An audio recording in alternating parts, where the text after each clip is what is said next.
તો વાત કરીએ સુરતની તો સુરત કામરેજમાં નકલી નોટોનું કૌભાંડ ઝડપાયું છે। સુરતના કામરેજમાં નકલી નોટોનું કૌભાંડ ઝડપાયું છે, ત્યારે નકલી નોટો સાથે રત્ન કલાકાર ઝડપાયો છે, જ્યાં સોના દરની 32 નકલી નોટો જપ્ત કરવામાં આવી છે। ત્યારે આરોપી ઘરે જ નોટો છાપી વટાવતો હતો। પ્રિન્ટર, કાગળ સહિતની સામગ્રી છે, તમામ સામગ્રી જપ્ત કરવામાં આવી છે। ત્યારે પ્લેટમાં 60,000ની નકલી નોટો છાપી હતી કે જ્યાં નકલી નોટોનું છાપકામ જે સાતિર લોકો કરતા હોય છે, પરંતુ કેટલાક રત્ન કલાકાર પણ સાતિર દિમાગના હોય છે। ત્યારે સુરતના કામરેજમાં પણ આવી જ ઘટના આવી કે જ્યાં નકલી નોટોનું કૌભાંડ છે એ બહાર આવ્યું છે કે જ્યાં એક રત્ન કલાકાર નકલી નોટોનું કૌભાંડ આચરતો હતો। ત્યારે આખરે પોલીસના જબ્બે આવી ગયો છે એ રત્ન કલાકાર જે નકલી નોટોનું છાપકામ કરતો હતો। ત્યારે સુરતના કામરેજની ઘટના, સુરતના કામરેજમાં નકલી નોટોનું કૌભાંડ સામે આવ્યું। ત્યારે નકલી નોટ સાથે રત્ન કલાકાર ઝડપાઈ ચૂક્યા છે। સોના દરની 32 નકલી નોટો જપ્ત કરવામાં આવી છે।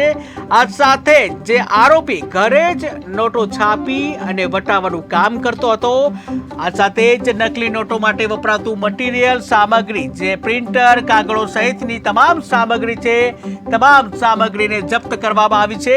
પ્લેટમાં ₹60,000ની નકલી નોટો છાપી હતી। તારીખ 8/8/2024ના રોજ અમોને તથા અમારી સાથેના પોલીસ કોન્સ્ટેબલ અલ્તાફને માહિતી મળેલ કે કામરેજ ખાતે શ્રીજી એવેન્યુ કરીને એક એપાર્ટમેન્ટ આવેલો છે।